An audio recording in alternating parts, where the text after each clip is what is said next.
So 1971 was it was a landmark year in music. Actually, the big songs were My Sweet Lord by George Harrison and Imagine by John Lennon. It could be argued that one of the other huge things that happened was Marvin Gaye put out the album What's Going On. And then women started to do remarkable things, things that were more confessional and complete. I'm thinking partly of Carole King's album Tapestry, which came out in 1971, but especially the album we are going to discuss for the entire show today, and that is Blue, the Joni Mitchell album.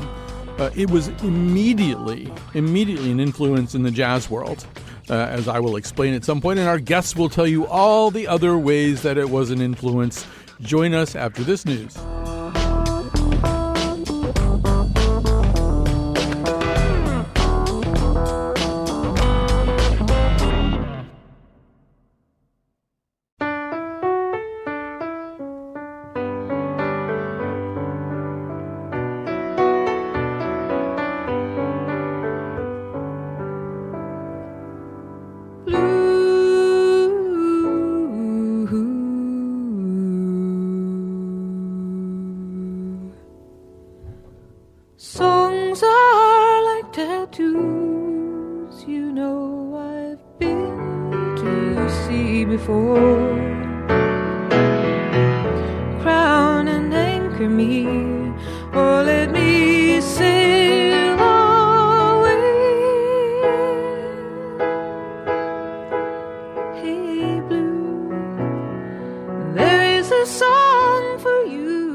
I assume I don't have to tell you what that is. If I do, we're in a lot of trouble here. We're going to have to do a completely different kind of show. I have to explain to you that is a song by Joni Mitchell. It is the title track from the album Blue, which is 50 years old this year. And that is what we are going to talk about for the entire show. This is the second entire show about Joni Mitchell. We are clearly a Joni Mitchell show. I mean, Tapestry is 50 years old this year. We could have done that. But we're clearly a Joni Mitchell franchise here. And I feel okay about that. But I'd feel okay about being a Carole King franchise, too. So here to do that with us, here to have that conversation, are the following people. Peter Kaminsky is professor of music theory and associate department head of undergraduate studies at UConn. And there's a special connection that he has to this particular album, which we will explain as we go along here.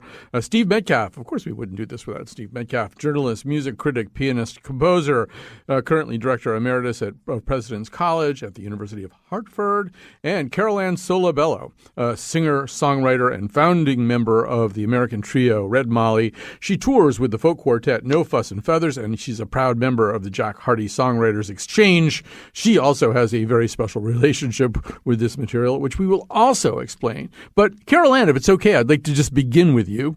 So I'm going to just get you to react to this song and maybe what it was like when you first heard it. But before we do that, this is a game that Mr. Metcalf and I also like to play from time to time. But correct me if I'm wrong. I have a sense that if there had never been a Joni Mitchell until now, and this song dropped yesterday or today, I feel like you and Phoebe Bridgers and Brandi Carlile and Jason Isbell and, anybody else you can think of would just sort of step back and go, what is that?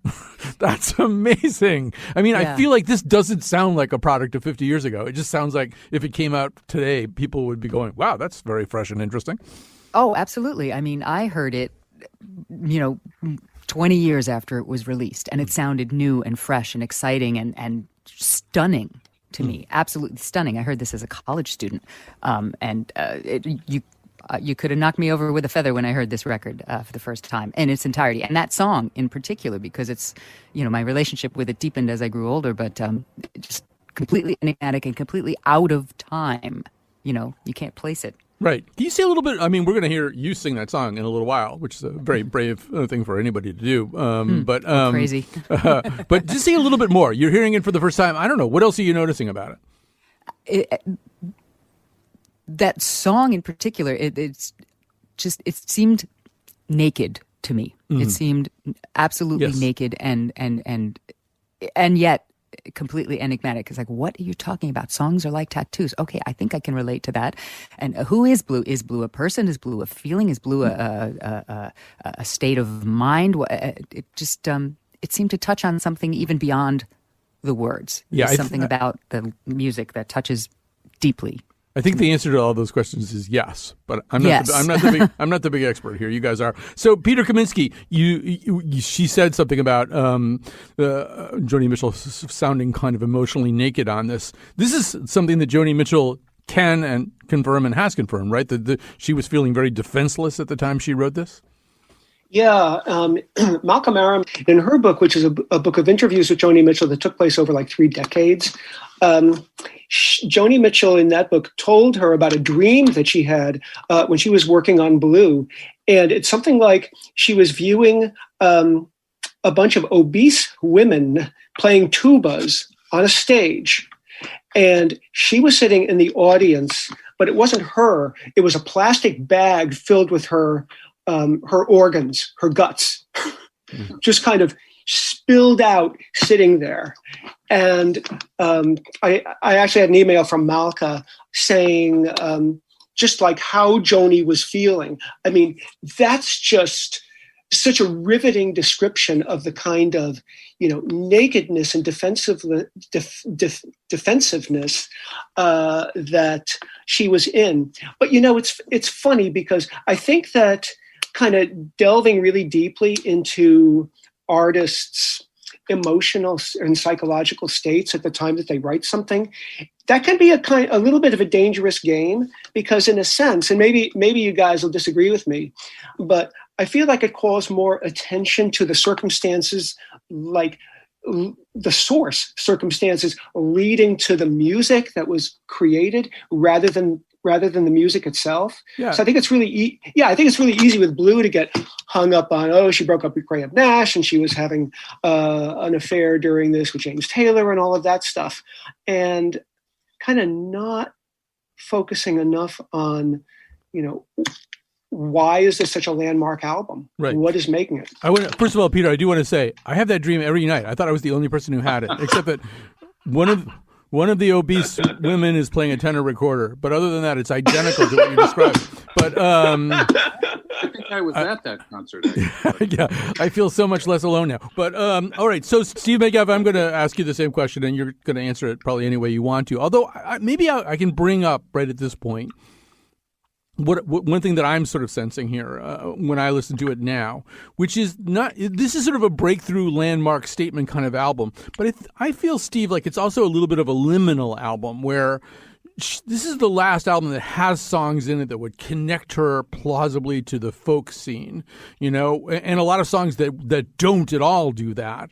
You can almost feel her hacking away at the umbilicus that connects her to the folk scene. That by the next album, For the Roses, she's not going to sound anything like a song like Carrie. But I don't know, Metcalf, you're just going to say whatever you want anyway. So why am I even setting you up? Well, what I want to say, and what I guess I will say, is that not to play the age card here, but I think I'm the oldest of this little panel. And I can certainly remember very well when Blue was released. And I think it's important to say, actually, as a sort of a connecting thought to what you and Carol Ann were just talking about. And that is when Blue came out, certainly among musical people, and especially among women, I have to say, which is a little side topic we can get to. Of course, it was recognized as this tremendously interesting step forward, particularly from her previous stuff. But interestingly enough, it wasn't a blockbuster album. In other words, it wasn't a Tapestry or a Sgt. Pepper or a Thriller or whatever. It was a kind of quietly well-received, well-respected piece of work that really wasn't a great commercial bombshell. In fact, I think it peaked at like number 15 or something. And so the interesting thing to me, among them interesting things, is that we're 50 years later, we're talking about this as the milestone that it surely is. And the Rolling Stone list of 500, recently revised it upward from 30 to number 3. And yet it's been a kind of a slowly building recognition over these decades in a way that I'm not sure I can think of any other album that has performed that way. It has just gradually as perhaps Joni herself has gradually sort of come to be recognized as this towering figure.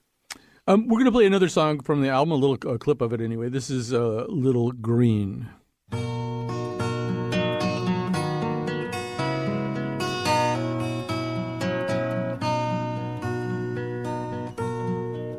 Born with the moon in Cancer, choose her a name she will answer to. Call her green, and the winters cannot fade her. Call her green for the children who've made her little green. Be a gypsy dancer. He went to California,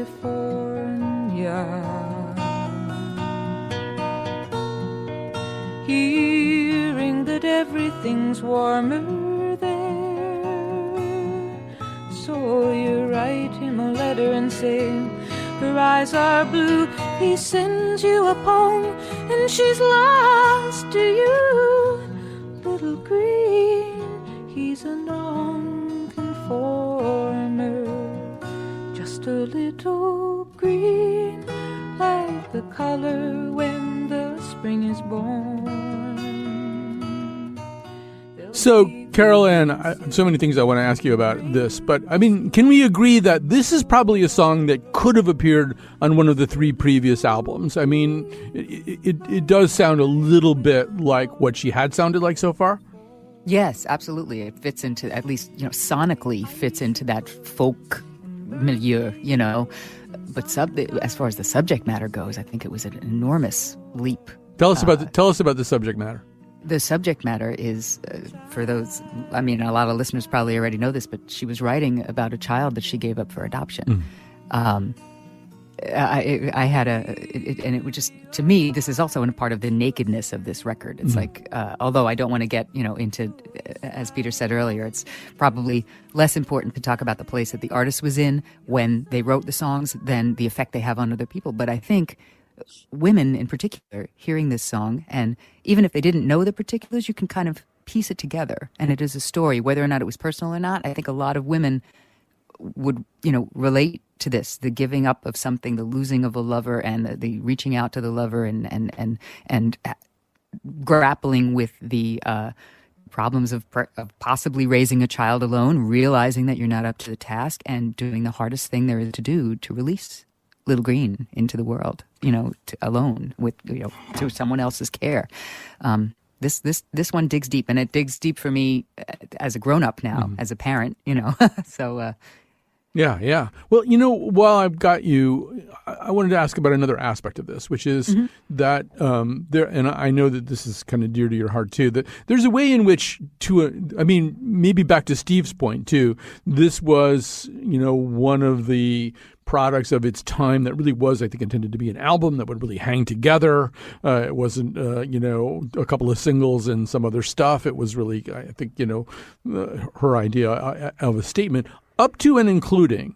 And this is a point that I hadn't really thought that much about until I saw that you had talked about it to Betsy Kaplan. The cover, the painting, there's a way in which, she's unusual among musical artists in the sense that well, first of all, she's got an album called Blue that has a song called Little Green. She had another album called Turbulent Indigo. She did a song called Big Yellow Taxi. And we're starting to see a little bit of a pattern here, but there's a way in which it's less easy to unthread the musical artist from the visual artist with her. Absolutely. Oh, yeah. The way she writes about visual imagery, the way she writes about colors. I mean, even not on this record, but going forward, I'm thinking right now the image that's in my mind is the six planes in a song called Amelia, which comes on a later record, Hijira. But she's always painting pictures with words for her listeners, as well as, as I talked about with Betsy, painting the covers of her albums. This was one of the few that she did not paint herself. It is a photograph of herself in a blue wash, but just about every other cover, I think, was a creation of her own hand, painting her self-portrait in one way or another. Peter Kaminsky, one thing that also occurred to me today was that Joni Mitchell and Miles Davis were both serious painters, have iconic albums with the word blue in their titles. And then I did a little bit more reading, and I found out that they knew each other. And this is from an article I think that's about Miles. Joni Mitchell describes how he called her one day and said, "Joni, I like that painting that you did. Nice colors. I want to come over and watch you paint." Davis, her musical hero, wouldn't record with her, though she found out later that he owned all of her records. He would talk painting, and he wouldn't talk music with me. But Peter, I think very, very early on, she is starting not just to be influenced by jazz musicians, but to influence jazz musicians. That's a really interesting point. I think it's borne out by how many jazz musicians have been interested in and recorded her works. In our email, you mentioned Cassandra Wilson and Brad Meldau. I'd also call attention to the Joni letters that Herbie Hancock recorded and won a Grammy for, which is a wonderful thing. Then a pianist that appeared at school, Fred Hirsch, has covered her music, and when we saw him in recital at UConn, did a beautiful job with A Case of You. And so you're right that influence goes both ways. Interesting. I didn't know about the Miles Davis, A, being a painter, and B, having this kind of painting connection with Joni. That's really interesting. It makes perfect sense. It does. And the fact that he didn't play on her albums, Steve and I know this from our Laura Nero thing. It doesn't necessarily mean he didn't like her music. Sometimes Miles wouldn't play on your album if he thought you'd said everything that he would have wanted to say. And I would guess it was the case here. But just to your point, Peter, I'm going to play. This is kind of amazing, all right? This is one of my aperçus of today as I was geeking out about all this. So in 1971, when the album comes out, Keith Jarrett and his trio immediately, it's Keith Jarrett who I think wants to do this, but he's got Paul Motian and, Charlie Hayden. They go into the studio and they record this.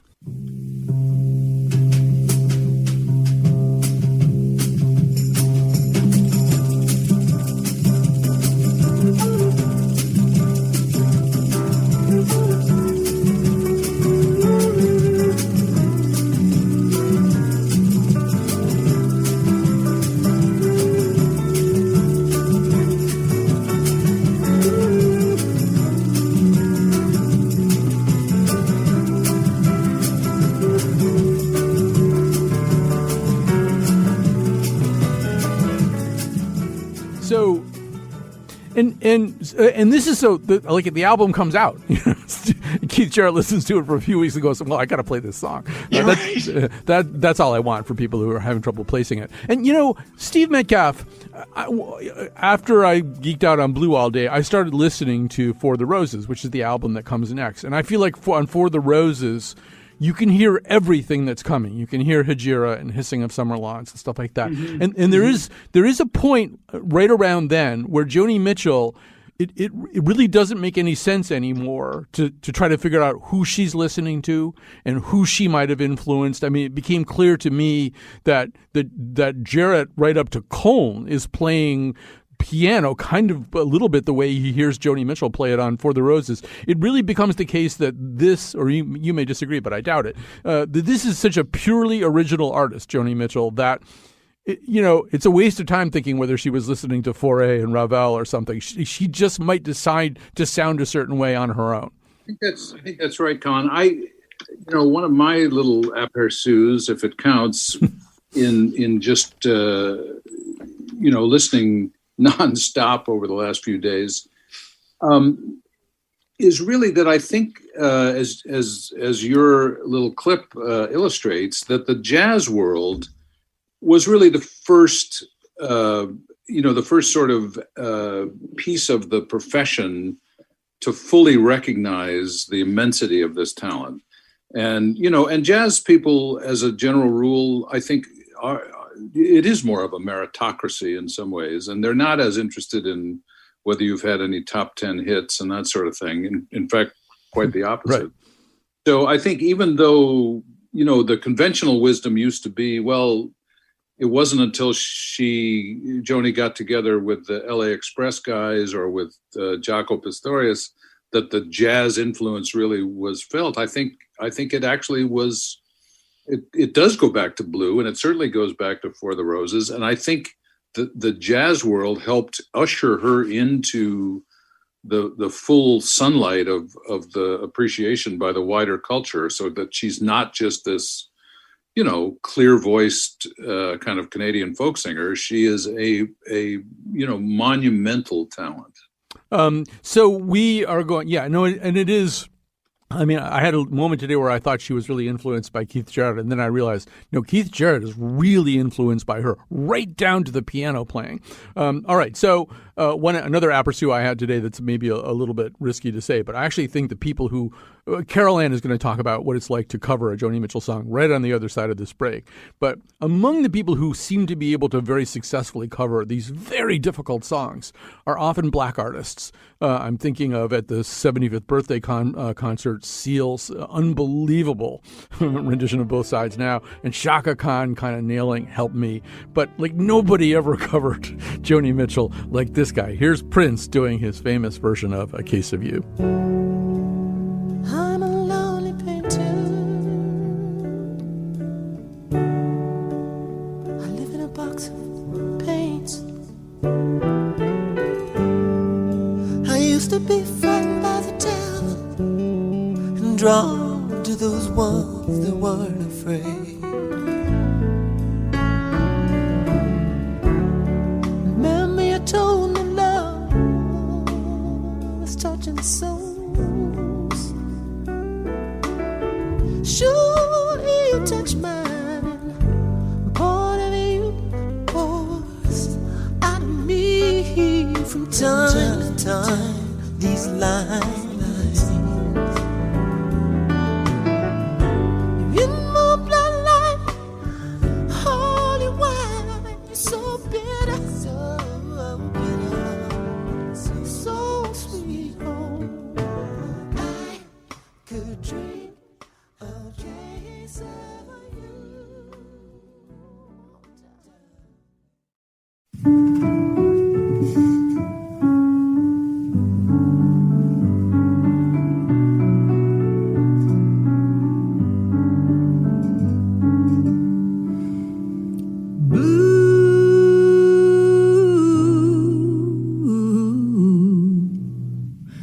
Songs are like tattoos.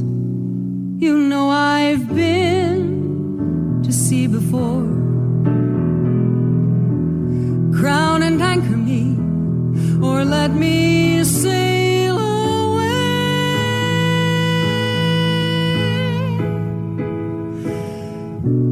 Hey Blue, here is a song for you. Ink on a pin, underneath the skin, an empty space to fill in. There's so many sinking now, you gotta keep thinking we can make it through these waves. Wow, I hadn't heard that yet. Woo. I'm tearing up here a little bit. This is one of our guests, Carol Ann Solobello, performing live at WFMT FM in Chicago in 2014, doing the song Blue. We are celebrating the 50th anniversary of the album, the Joni Mitchell album Blue, today with Carol Ann, with Peter Kaminsky from UConn, who is in fact hosting a conference on the album this weekend, or no, actually tomorrow. Joni Mitchell's Blue at 50 at UConn's School of Fine Arts. And, of course, Steve Metcalf, our resident music guru savant and everything else. And I also want to just do a quick extra shout out to Kat Pastor, who's handling all this music for us today. All right, so Carol Ann, wow. That's just, I mean, these songs, they are not written for anybody else to sing, right? I mean, I think we know Joni Mitchell couldn't give a rat's patootie whether anybody else could sing one of these songs. They were written for her to sing. So that's got to be very daunting as you approach it. Absolutely. And it was especially daunting for me as you probably can tell from my speaking voice, I am a natural alto. Mm-hmm. Joni was, in those days, a clear soprano, and she would float those notes way up high. For me, it's a little more of a like a plane taking off to get there, a little more effort to get to those high notes. But yeah, it was an adventure in more ways than one, and so I was daunted by it. Just to for your listeners' sake, that song was performed as part of a full concert of the whole Blue album in sequence, uninterrupted by any kind of talking, with a group of other women singer-songwriters. It was in celebration of on the heels of the 40th anniversary of the record. We started performing it on tour in the beginning of 2012. Sorry, we put the project together in 2011, started performing 2012. But every song had a different singer, and for me, I was kind of left with Blue. I didn't really want to sing Blue because it was so weird and enigmatic, and I had no idea how to approach it. But in the end, I ended up approaching it as more of an acting exercise. I have a background in theater, and I sort of saw it as a cabaret song, almost as a musical theater song, as a piece of acting. You can't see me doing it, but it became a monologue for me, and so that made it a little less daunting. So I could put my own stamp on it while singing the same notes that Joni did, but not worrying about letting them sound pretty. I didn't have to imitate. Can I ask Carol Ann a question? Sure, you may. First of all, Carol Ann, that is tremendously impressive. Congratulations. Thank you. I'm wondering here whether for a singer there's a special set of challenges here, because if you replicate exactly the way Joni renders these very baroque and complicated melody lines, then of course you run the risk of being accused of just trying to replicate what she does. If, on the other hand, you style it a little bit in your direction, you run the risk of people accusing you of not being faithful to the Joni vision or whatever it is. It seems to me like a singer is presented with some really unusual challenges here. Yeah, it was most definitely a fine line to tread. Which is why I took a different way in and said, well, how would I phrase that? I mostly phrase as Joni did and tried to justify those phrasings, where to breathe and how to breathe, and to allow Joni's rendition to lead me. Like, for instance, you heard in that last clip, I allowed my voice to break in kind of a way that is not what any voice teacher would tell you that is the wrong thing to do, but Joni did it all the time, and in a different way, because her voice was different in a different place. But it made it okay for singers like me to allow that to happen in the place where it naturally would happen, and it serves the song emotionally. As long as what you're doing is serving the song emotionally, I think it's okay. So it made it helped me internalize what was going on, and having permission from Joni to make it sound less pretty and more emotional was okay. It is easy to fail doing this, and even referencing, once again, that 75th birthday concert. I mean, Brandi Carlile, who's one of the great singers of our time, but she really struggles with Down to You. She's somebody who uses that voice break thing a lot, but she's really having a hard time in that concert, really sort of figuring out how to do this song and hit that sweet spot that Metcalf is talking about. So, Metcalf, I think we should also talk about just, and I should just say that, in our 40 years or however long we've known each other, Steve Metcalf can play anything on the piano. Anything he's ever heard, he can play.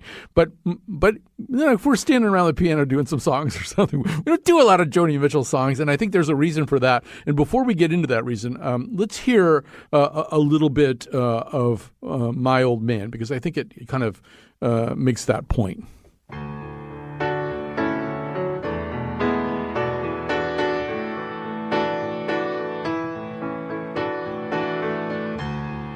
My old man, he's a singer in the park.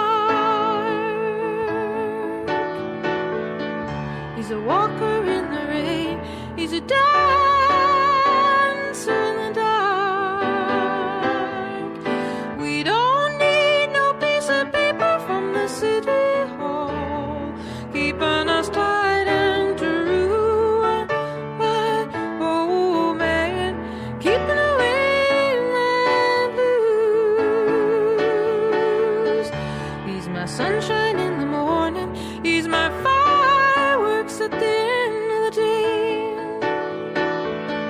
He's the warmest chord I ever heard. Play that warm chord, playing, stay, baby. We don't need no piece of paper from the city hall, keeping us tight and true.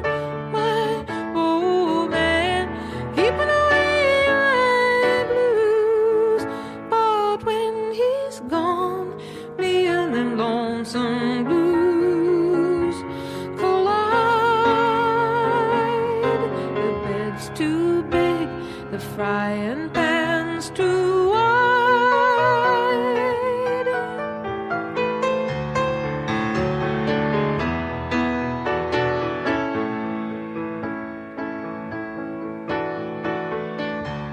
Then he I was struck by that geeking out today, Steve, partly because, My Old Man starts out sounding like a semi-conventional song with a semi-conventional segment. And then you get to that freaking bridge and it just falls off the table and you're not in Kansas anymore. And it's just, and then there's this incredible line that Cole Porter or Ira Gershwin would have been thrilled to write. The bed's too big, the frying pan's too wide. Just the whole thing is kind of incredible, but it's not conventional piano playing, I don't think. Well, that's for sure, and it's also not conventional stand around a piano and sing with a drink in your hand either. I mean, truthfully, and this gets into the, to me, very interesting question with Joni of hits, because here's this monumental figure for over half a century, and relatively few, if any, bona fide hits, as the business would define that term. But in any case, you can predict. I've been at this a while. You can predict the songs that people may want to sing along with somebody at a piano, and they are almost exclusively her handful of early radio songs, Chelsea Morning or Both Sides Now, or I guess Circle Game, depending on how old a crowd you're dealing with. But no, these are just not, as I think Carol Ann would agree. These are not sing-along tunes in any sense. I mean, even the songs of hers that got some good radio play, like "Help Me," for example, from Cord and Spark, is really not a tune people can sit around and sing in a sort of party situation. So what you said sort of applies to about 75% of her material, I think, and it's both why she's so interesting, but also maybe why there weren't hits in the conventional sense. Yeah, Peter Kaminsky, I think you actually are also dealing with a whole bunch of students who may want to tackle this stuff. I mean, sort of, what do you find about that, about the challenge of just, trying to do something that is very idiosyncratically written? Well, you mentioned A Case of You before, and I mentioned that one of the students in my sophomore theory class is a double major in vocal performance and in composition, which is very, very unusual in our department. And she has written, I'm a little bit biased, I'll freely admit to that, but she has written the most beautiful arrangement and has found such different things and nooks and crannies in the harmony and the form and the gestures and textures of that song. It is totally original. I just heard the final recording, and I cried. I mean, I was stunned at just how beautiful it is, and also the fact that we have undergraduate students that obviously have not grown up with Joni Mitchell's music unless their parents were huge fans and, they raided the record collection and heard it in the house. But they're finding that it is really speaking to them in a very special way. And in the video performance of this, seeing these fresh faces and hearing these fresh voices, just making this incredible thing happen with A Case of You. It's, on the one hand, music is music, and on the other hand, there's always going to be something that is kind of inexplicable about it. Why this is speaking to them, and why it spoke so deeply to my student Sarah Marcy is, I can't explain it, but I'm sure glad it happened. Yeah. So we have to do this very quickly because I've messed up the clock or something. But Carol Ann, I mean, to say an obvious thing, we're going to go out of this with a song of yours that is influenced by Joni Mitchell, but there would be almost no way to try to parse or tease out Joni Mitchell's influence on contemporary songwriters. I mean, it's like almost you name anybody, Norah Jones, Aoife O'Donovan, anybody you like, you'd have to wonder how you could even get Joni Mitchell's DNA out of this music if you wanted to, but you probably have something far more profound than that to say about it. Well, it's true. I mean, I'm not sure I'm more profound, but I heartily agree with you. I mean, when I was thinking about, was I influenced by Joni Mitchell? Absolutely, both directly and indirectly. Not that. And then I tried to find a song that illustrated that, and it was difficult for me to I think I've written hundreds of songs in my life and published so many of them, and it was difficult for me to find the direct influence. But here's the thing. As you say, Joni influenced so many people that I grew up listening to. When I talked about hearing Joni for the first time in, let's say, the late 80s, the early 90s. I was also at the time hearing Sean Colvin for the first time. I was hearing Indigo Girls for the first time. I was hearing Tracy Chapman for the first time, Suzanne Vega. All of these people can draw a line back to Joni. And Prince, I'm a huge Prince fan, and he draws a line back to Joni, which I didn't find out until many years later, and he talks about having been at one of her concerts. And her influence, it's almost a fool's errand to try and parse it out, especially with artists outside of jazz.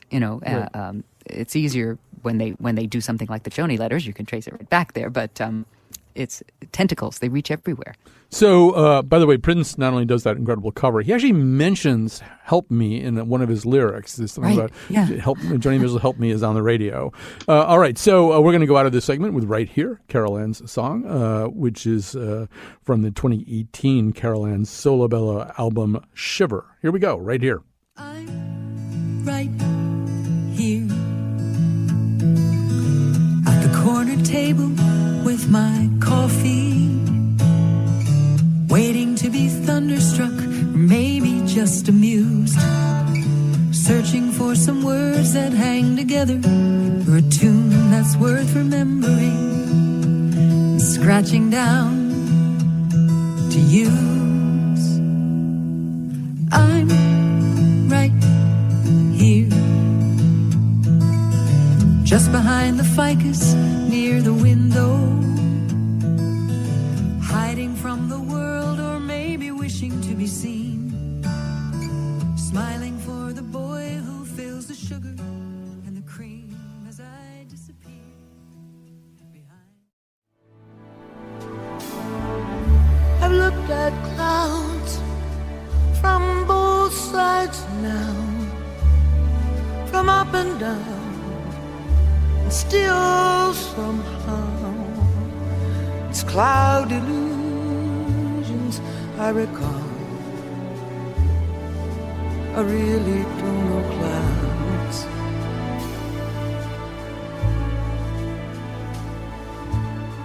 At all.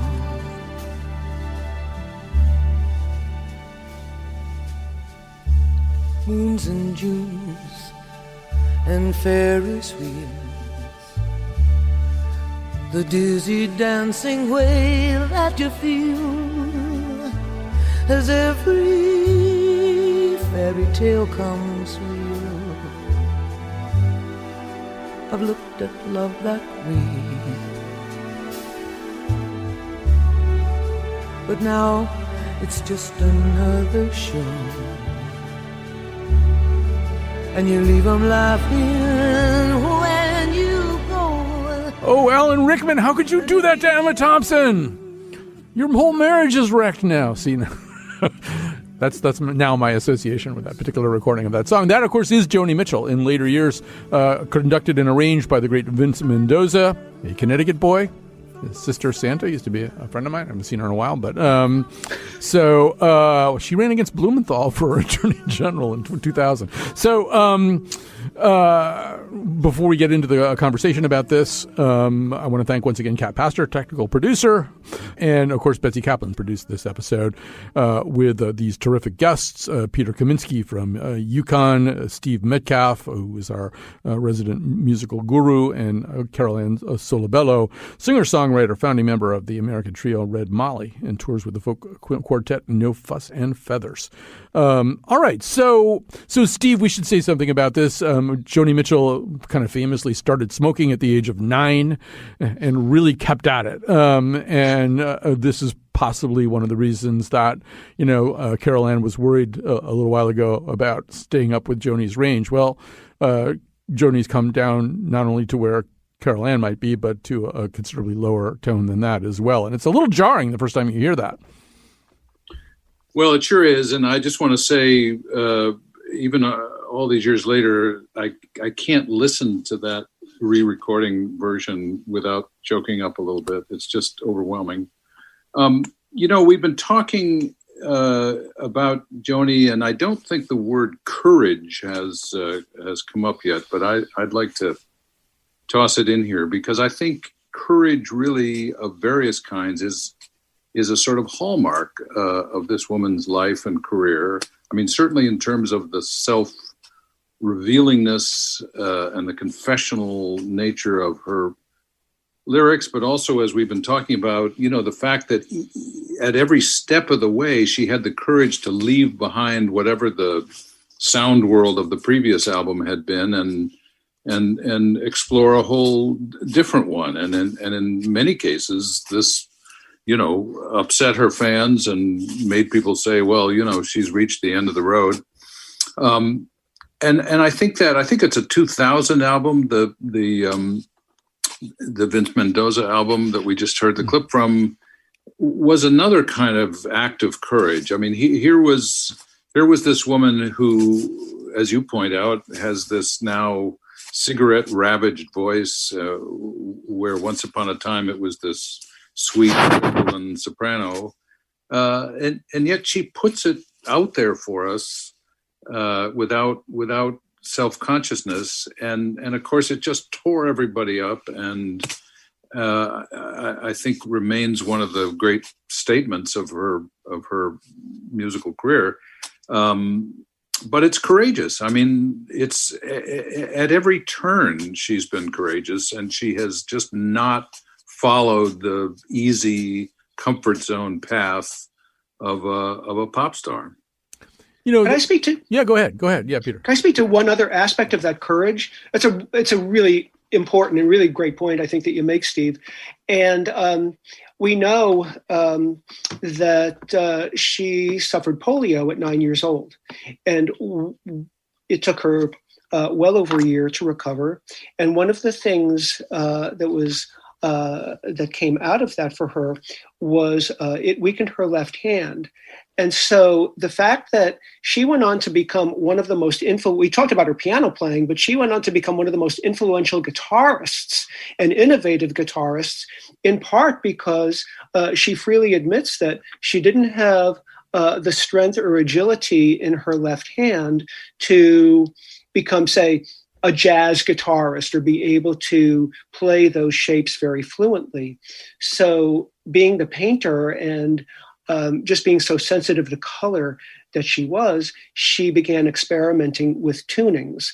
And so in her guitar-oriented songs, which are like about 107, I think, she uses 51 different tunings. Some of them she uses one tuning for a single song. They're one-offs.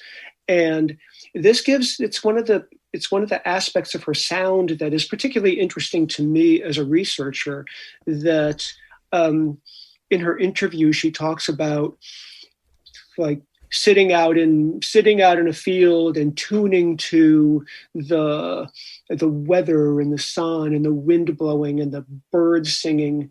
So she's in this space, and then